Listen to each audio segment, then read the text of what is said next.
يريد الله بكم اليسر ولا يريد بكم العسر. السلام علیکم ورحمۃ اللہ وبرکاتہ. بسم اللہ والحمد للہ والصلاة والسلام علی رسول اللہ. اما بعد قال اللہ تعالی وبما انفقوا من اموالهم صدق اللہ العظیم. محترم و محتشم ناظرین و سامعین، پچھلے 2-4 دنوں سے ایک خبر بہت زیادہ وائرل ہو رہی ہے، سوشل میڈیا پر بہت زیادہ گردش کر رہی ہے کہ ایک مسلمان لڑکی عائشہ نامی 23 سالہ خاتون شادی شدہ عورت نے احمد آباد میں وہاں کی ایک ندی میں کود کر سوسائیڈ اور خودکشی کر لی. اور اس خودکشی اور سوسائیڈ سے پہلے 2-2.5 منٹ کا اس نے ایک ویڈیو بنایا. وہ ویڈیو اور اس عائشہ نامی بہن کی بات چیت جو اس کے ماں باپ سے ہوئی، والدین سے ہوئی، یہ 2 چیزیں اتنی زیادہ وائرل ہوئی، اور جس بندے نے بھی اس کو دیکھا اور سنا اس کا دل بہت زیادہ مغموم ہوا، غمزدہ ہوا. بہت ساری آنکھیں اس چیز کو دیکھ کر اور پڑھ کر اشکبار ہوئی کہ وہ عورت عائشہ نامی بہن یہ کہہ رہی ہے. اس کی اس 2 منٹ کی ویڈیو میں سب سے زیادہ جس جملے نے لوگوں کو چوٹ پہنچائی اس کا وہ جملہ تھا کہ وہ یہ کہہ رہی تھی کہ اب میں انسانوں کی شکل نہیں دیکھنا چاہتی. یہ جملہ انسانیت کے نام پر ایک بدنما داغ ہے. یہ کڑوی سچائی ہے کہ انسانیت کس قدر مر چکی ہے، انسانی ضمیر کس قدر مردہ ہو چکے ہیں، انسانیت کس قدر اپنے آخری دہانے پر پہنچ چکی ہے اور مر چکی ہے. یہ سب چیزیں اس جملے سے اندازہ ہوتا ہے. پھر وہ جو اپنے ماں باپ سے بات کرتی ہے اس کو واسطے دیے جاتے ہیں. اما عائشہ رضی اللہ عنہا کے نام کا واسطہ دیا جاتا ہے. وہ تمام چیزیں جب ایک مسلمان بطور خاص سنتا ہے اس کا دل مغموم ہو جاتا ہے. ایک عجیب سی کیفیت پیدا ہوتی ہے. لوگوں کے ذہن و دماغ پر اس خبر نے بہت زیادہ اثر کیا ہے اور اس کی وجہ سے دل و دماغ بہت زیادہ متاثر ہے. لیکن اب سوچنے والی بات یہ ہے کہ اس طرح کے واقعات پیش آتے کیوں ہیں؟ یہ تو ایک عائشہ کا واقعہ ہے اور اس کا جو وجہ بتائی گئی کہ یہ سوسائیڈ اور خودکشی کرنے پر کیوں مجبور ہوئی، اس کا جو خسیس اور رذیل ترین شوہر تھا عارف نامی، اس کی طرف سے یا اس کے گھر والوں کی طرف سے جہیز کے ڈیمانڈ کا بہت ٹارچر کیا جاتا رہا. 2018 سے لے کر اب تک تقریباً 2-3 سال میں بہت جہیز کے نام پر اس کو ٹارچر کیا جاتا رہا، ذہنی اذیت دی جاتی رہی، جسمانی تکلیف اور تشدد کیا جاتا رہا. یہ ظاہری سبب لوگ بتا رہے ہیں، حقیقت واللہ عالم.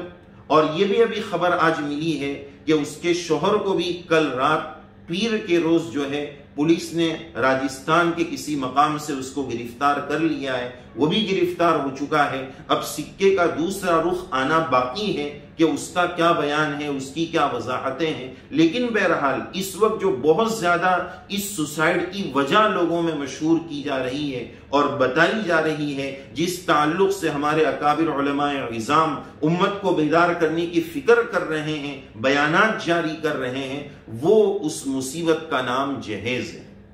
یعنی لڑکی کو کہا جاتا ہے فقیر بن کر، انتہائی درجے کا فقیر بن کر. وہ جو مانگنے والا فقیر اللہ کے نام پر آتا ہے وہ 2-5 روپے 10 روپے میں راضی ہو کر خوش ہو کر چلا جاتا ہے. یہ تو ایسا انٹرنیشنل فقیر ہے کہ پوری لسٹ بنا کر لاتا ہے کہ یہ چاہیے اور یہ چاہیے اور یہ چاہیے، اگر یہ نہیں ملے گا تو ہم ایسا کر دیں گے اور ویسا کر دیں گے. اور پھر بسا اوقات بہت ساری جگہوں پر جو بہو جہیز لے کر آئی ہے اس کا جو مال ہے وہ اس کی نند کی شادی کے موقع پر دے دیا جاتا ہے، وہ اس کے حوالے کر دیا جاتا ہے. انسانیت کتنی ظالم ہو چکی ہے، مال کا حرص اور لالچ کس قدر بڑھ چکا ہے کہ اس کی محبت میں، مال کی لالچ میں انسانی جانوں کی اور انسانی جان اور انسان کی روح کی کوئی حقیقت نہیں بچی. اتنی مال کی لالچ انسانوں میں پیدا ہو گئی. جہیز کا شرعی اعتبار سے کیا حکم ہے؟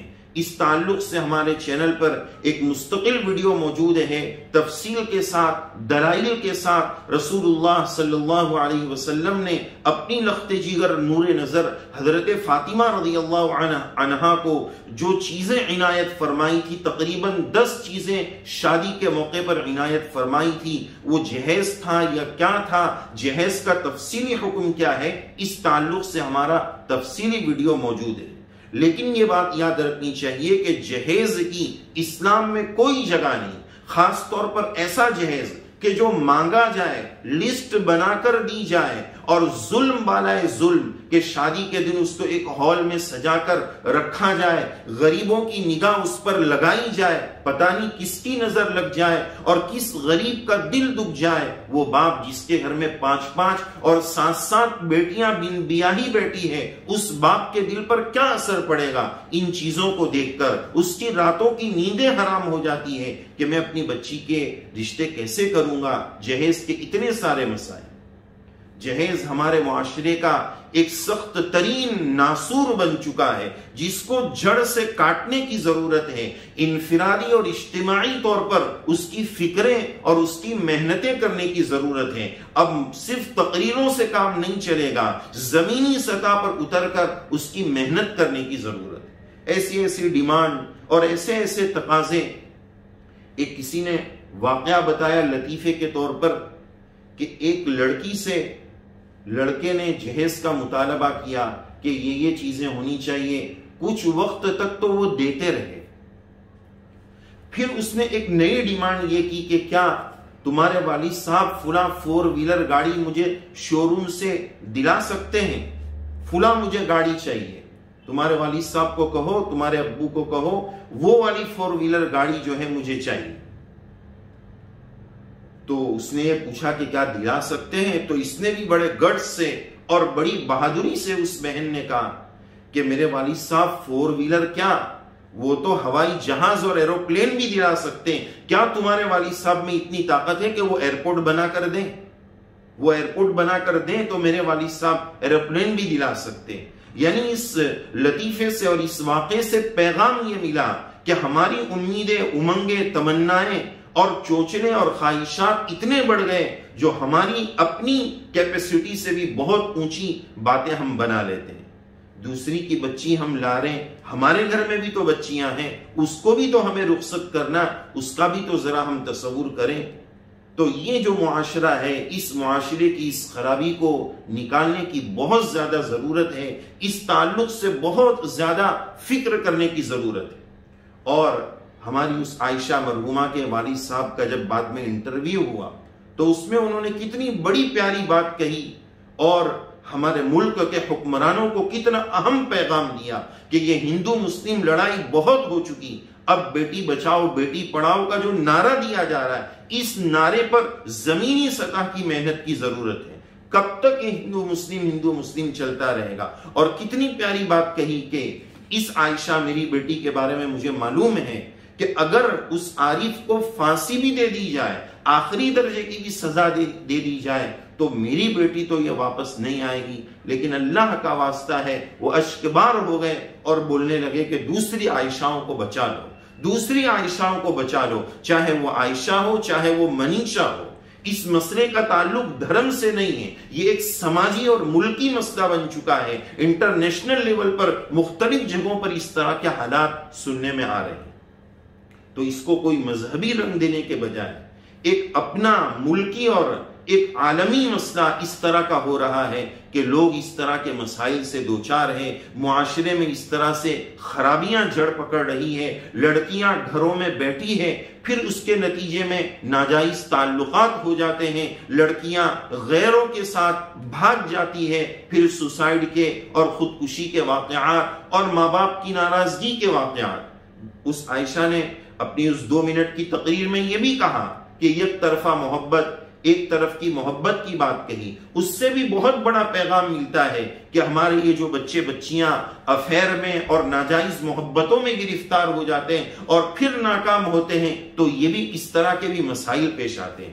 یعنی جہاں جہیز کی لعنت اس سوسائڈ کے کیس میں بہت بڑا رول ادا کر رہی ہے، وہاں پر یہ بھی چیز ہے کہ ایک وقت وہ آتا ہے کہ وہ ناجائز محبتیں ہوتی ہے، پھر اس کو جائز کا رنگ دے دیا جاتا ہے، اور پھر اس کے بعد وہ پنپ نہیں پاتی ہے، بڑھ نہیں پاتی ہے، تو بھی اس طرح کے مسائل پیش آتے ہیں۔ تو بہرحال امت مسلمہ کو اس تعلق سے بہت زیادہ بیدار ہونے کی ضرورت ہے۔ امت کی بیٹیاں اور مسلمانوں کی بیٹیاں اس طرح بیٹھی ہوئی ہے، ایک غریب باپ کی نیندیں حرام ہیں۔ مالداروں سے کہا جائے گا اللہ آپ کے مال میں خوب برکت دے دیں، لیکن آپ اپنے مال کی اس طرح نمائش مت کرو، شو مت کرو کہ غریب کا دل ٹوٹ جائے اور وہ پریشان ہو جائے کہ میں اپنی بچی کا کس طرح نکاح کروں گا۔ اس تعلق سے ایک مشہور واقعہ ملتا ہے۔ فانی بدایونی نامی ایک شاعر ہے، انہوں نے اپنی بیٹی کو بڑی تمناؤں کے ساتھ رخصت کیا، سسرال کی طرف سے بہت ساری جہیز کی ڈیمانڈ تھی، وہ سب کچھ دیا، یہاں تک کہ اپنا گھر بیچ کر اپنی بچی کو تمام تر جہیز کا سامان دیا، ٹوٹلی ڈیمانڈ پورے کیے۔ لیکن مال کی لالچ اور مال کی ہوس کتنی خطرناک ہوتی ہے، وہ اور بڑھتی گئی کہ یہ کیوں نہیں لائی، وہ کیوں نہیں لائی، یہ لے آ، وہ لے آ، یہاں تک کہ ایک وقت وہ آیا کہ اس بچی کو، فانی بدایونی کتابوں میں ان کا نام لکھا ہے شاعر کا، اس بچی کو زندہ نظر آتش کر دیا گیا، آگ میں جلا دیا گیا۔ جب اس بچی کے جنازے پر اس کے وہ والد شاعر فانی بدایونی آئے، انہوں نے درد کے ساتھ ایک شعر پڑھا۔ وہ شعر یہ تھا کہ اب آیا یاد اے یاران جان اس نامرادی میں، اب آیا یاد اے یاران جان اس نامرادی میں، کفن دینا تجھے بھول گئے تھے سامان شادی میں۔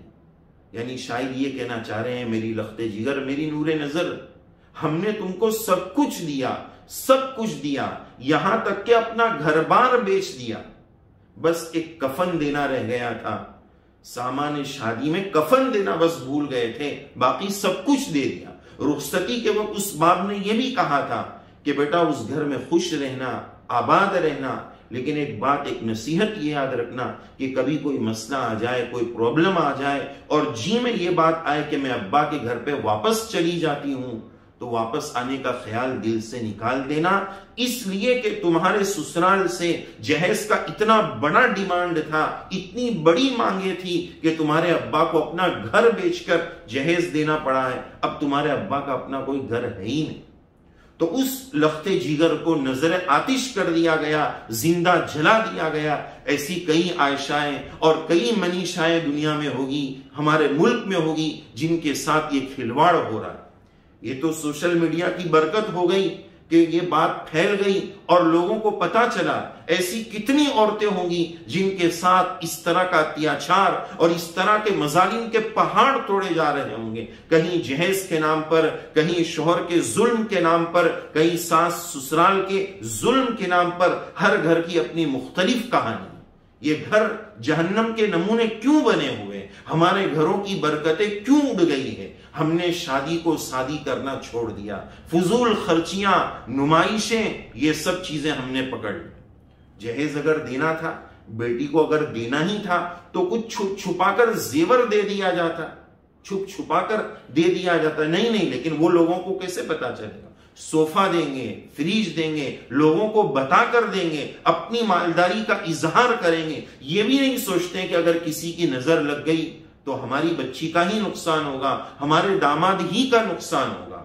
تو بہرحال یہ خرچہ دینا، یہ چیزیں شوہر کی ذمہ داری ہے۔ اللہ تعالیٰ کا ارشاد ہے وَبِمَا أَنفَقُوا مِنْ أَمْوَالِهِمْ، شوہر پر لازم ہے کہ وہ اپنے مال سے خرچہ کریں۔ یہ کیا بات ہوئی کہ کوئی ہمارے گھر مہمان آئے تو ان کو ہم یوں کہیں کہ اگر مہمان بن کر آنا ہو تو بستر، پلنگ، تکیا، صوفہ اور نہانے کے لیے بالٹی، یہ سب سامان لے کر آنا، تو پھر آپ کس چیز کے میزبان ہیں؟ آنے والی دلہن دلہے کے گھر پر، شوہر کے گھر پر مہمان بن کر آئی ہے، وہ دوسرے گھر سے آئی ہے، اپنے ماں باپ کو چھوڑ کر آئی ہے، اس پر یہ اضافی بوجھ کیوں ڈالا جا رہا ہے؟ لہذا اس حقیقت کو سمجھنے کی ضرورت ہے۔ اس کے والد صاحب نے جو درد کے ساتھ کہا دوسری عائشاؤں کو بچا لیں، یہ اس بھائی کا، ہمارے اس لیاقت بھائی کا بہت بڑا پیغام ہے کاش کاش کاش لوگ اس پیغام کو سمجھ لیں، حکمرانوں تک یہ پیغام پہنچ جائیں اور لوگ اپنے اعتبار سے اس کی فکریں کریں۔ اچھا، ایک پیغام اس تعلق سے یہ بھی ہے کہ یہ سوسائڈ کی نوبت اس لیے بھی آئی کہ ہم نے بہت ساری شریعت کی چیزوں کو چھوڑا۔ مثال کے طور پر اس کا حل سوسائڈ نہیں تھا، اس کا حل خودکشی نہیں تھا، اس کا حل اسلام میں موجود ہے۔ مسائل جہاں بھی کریٹ ہوں گے وہاں اصل بات یہی ہوگی کہ ہم نے صحیح اسلام کو فالو نہیں کیا ہے۔ اسلام یہ کہتا ہے کہ طلاق سخت ترین چیزیں، تمام حلال چیزوں میں اللہ تعالیٰ کو سب سے زیادہ ناپسندیدہ چیز ہے، لیکن ایمرجنسی ایگزٹ ہے۔ ایسے پرابلم کے موقع پر طلاق کا، خلا کا سہارا لیا جا سکتا ہے، وہ اپنا راستہ نکال سکتی ہے، لیکن اس طرح کی محبت، ایسی فانی محبت کہ اپنی جان کو ہلاکت میں ڈال دے، حرام موت مر جائے اور سوسائڈ کر لے، اسلام اس کی اجازت نہیں دیتا ہے۔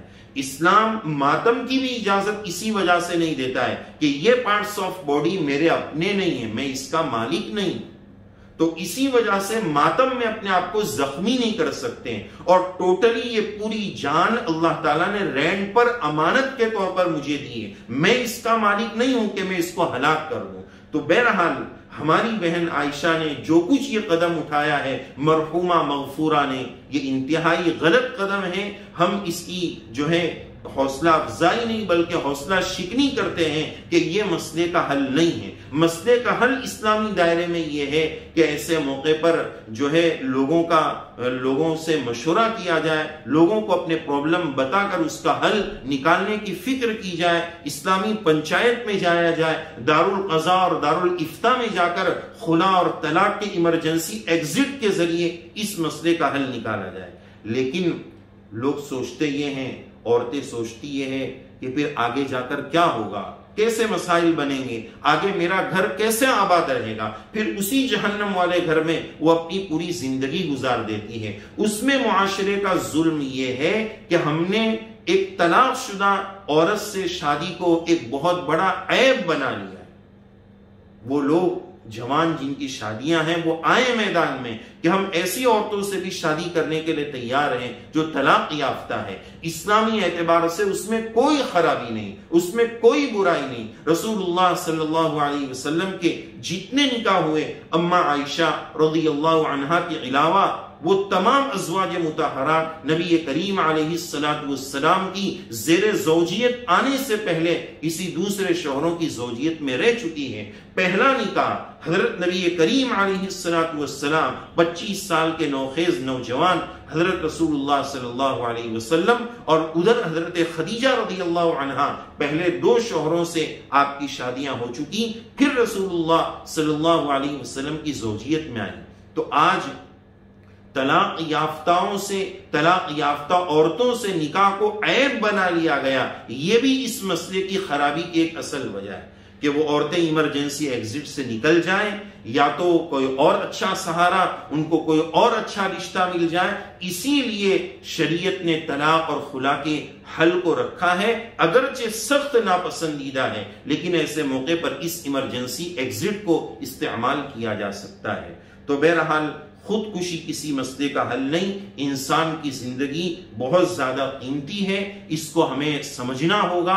ایسے موقع پر ہمیں نوجوان نسلوں کو بتانا ہوگا اور یہ بھی پیغام دینا ہوگا کہ ہم نے اس بچی کو حضرت عائشہ رضی اللہ عنہا کے نام کا واسطہ تو دے دیا، لیکن اب ضرورت ہے کہ ہم ہماری بچیوں کو حضرت عائشہ رضی اللہ عنہا کی تعلیمات بھی بتائیں، کہ ایسے بول اور ایسے ڈائلوگ جو فلمی انداز کے ڈائلوگ ہم بول رہے ہیں، اپنی جان کو ہلاکت میں ڈال رہے ہیں، ایک ایسے شخص کے لیے جس کو خالص دنیا کی پڑی ہے، انسانی جان کی کچھ پرواہ نہیں ہے، ایسے کے لیے ہم اپنی جان کیوں برباد کریں، کیوں ضائع کریں، اور حوصلہ کیوں ہاریں، ہمت کیوں ہاریں؟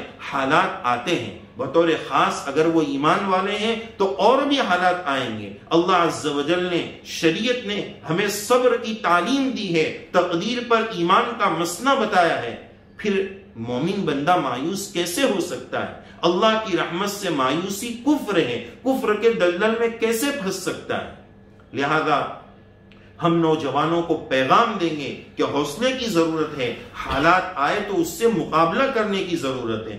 مرد کی مردانگی اور مومن کی مومنانہ شان کا تقاضا یہ ہے کہ وہ حالات کا استقامت کے ساتھ مقابلہ کرے، صبر کرے، اللہ عز و جل سے مانگتا رہے، اور شریعت نے اس پرابلم کے جو حل بتائے اس حل کے متعلق سوچے۔ اور بہرحال یہ جو جہیز کی لعنت ہے اس کا ہمیں خاتمہ کرنا ہے، بیانات اور تقریروں سے آگے بڑھ کر زمینی سطح پر انفرادی اور اجتماعی طور پر اس کے لیے محنتیں کرنی ہے۔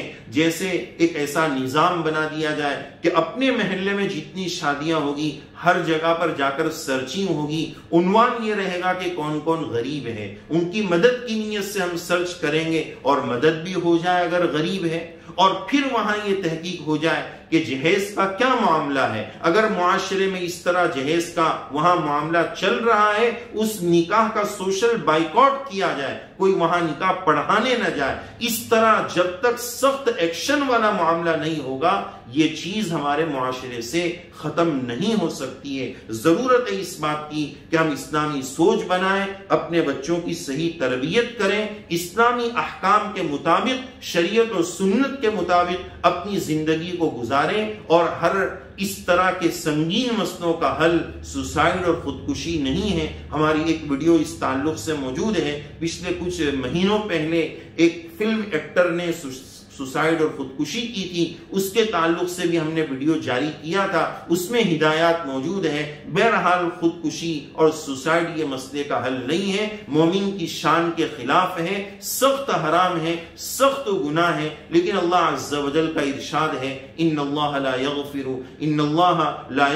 ان یشرک ویغفر ما دون ذلک لمن یشاء۔ اللہ تعالیٰ شرک کو معاف نہیں کریں گے، شرک کے علاوہ جس گناہ کو چاہیں گے اللہ تعالیٰ معاف کر دیں گے۔ چونکہ ہماری یہ مظلومہ بہن بہت زیادہ ستم رسیدہ اور علم رسیدہ تھی، اس لیے اللہ تعالیٰ کی ذات سے ہم یہی امید کرتے ہیں کہ انسانوں میں اس کو لے کر اتنی دیا اور اتنا رحم ہے تو انشاءاللہ اللہ عز و جل بھی ہماری اس بہن کو اپنی شان رحیمی اور کریمی سے اس گناہ کبیرہ کے باوجود اس کو معاف کر دیں گے۔ اور اللہ عز و جل سے یہ بھی دعا ہے کہ اللہ تعالیٰ صالح معاشرہ نصیب فرمائے، اور اس طرح کے جتنے ناسور ہیں، خرابیاں اور تباہیاں ہیں، اللہ تعالیٰ اس کو ہمارے معاشرے سے دور فرمائے، صالح معاشرہ نصیب فرمائے، شادیوں کو شادی کرنے کی توفیق سعید نصیب فرمائے۔ آمین یا رب العالمین، وآخر دعوانا ان الحمد للہ رب العالمین۔